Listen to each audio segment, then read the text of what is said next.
In this video, the essential question is, how are elements organized? By the end of the video, you should know and describe Mendeleev's periodic table of elements, as well as have an understanding of the modern periodic table of elements. Scientists first started looking for a way to organize the elements in the 1700s. They were trying to find a method to group together elements with similar properties. No one could come up with a good solution. It wasn't until the 1860s that a successful method was devised. It was developed by a Russian chemist named Dmitry Mendeleev. Here's Mendeleev. He's got a cool beard.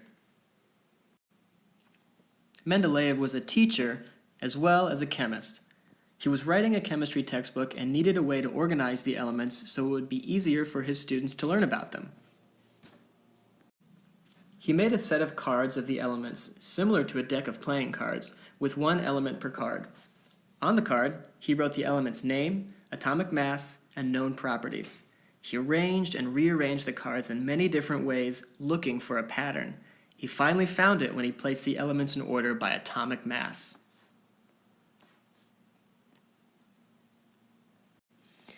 So over here, we have the modern periodic table of elements.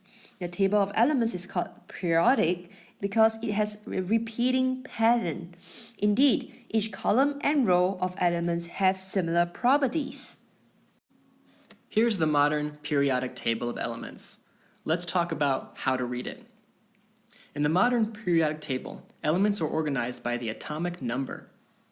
The atomic number is the number of protons in an atom of an element. In this case, for hydrogen, its atomic number is 1, which means it has 1 proton. This number is unique for each element, so it seems like an obvious way to organize the elements.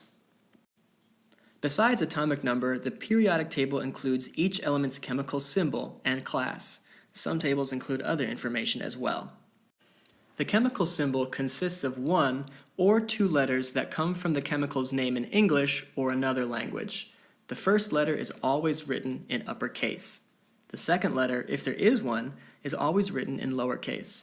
For example, copper. The symbol for copper is capital C, lowercase u. This comes from the Latin name for copper, which is cuprum. So remember, it's not always in English. In the case of copper, what is its atomic number?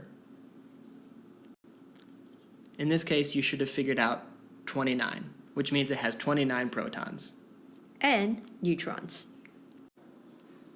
In the case of helium, let's look at another example. In this case, helium. You can see its chemical symbol, capital H, lowercase e.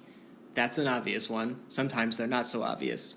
On the upper left, you can see its atomic number, 2, which again is the number of protons and the number of neutrons present in the nucleus of the atom. Lastly, we have a number on the bottom beneath the name helium, and we can see here that number is about 4. This is the mass number, and it's the number of protons plus the number of neutrons in an atom. In this case of helium, helium has 2 neutrons, and it has 2 protons. 2 plus 2 equals 4. This mass number means that an atom of helium, it's close to 4 atomic mass units. Electrons really don't have mass, and we don't include them in the atomic mass number. To recap, the modern periodic table of elements is arranged by atomic number based on Mendeleev's work. Each element on the table shows its symbol, atomic number, and atomic mass. Atomic number is the number of protons or neutrons in the atom. Atomic mass is the number of protons in addition with the number of neutrons, and the unit for weighing an atom is atomic mass unit, also known as AMU. See if you can figure out which element capital N, lowercase a represents, and we'll see you in class.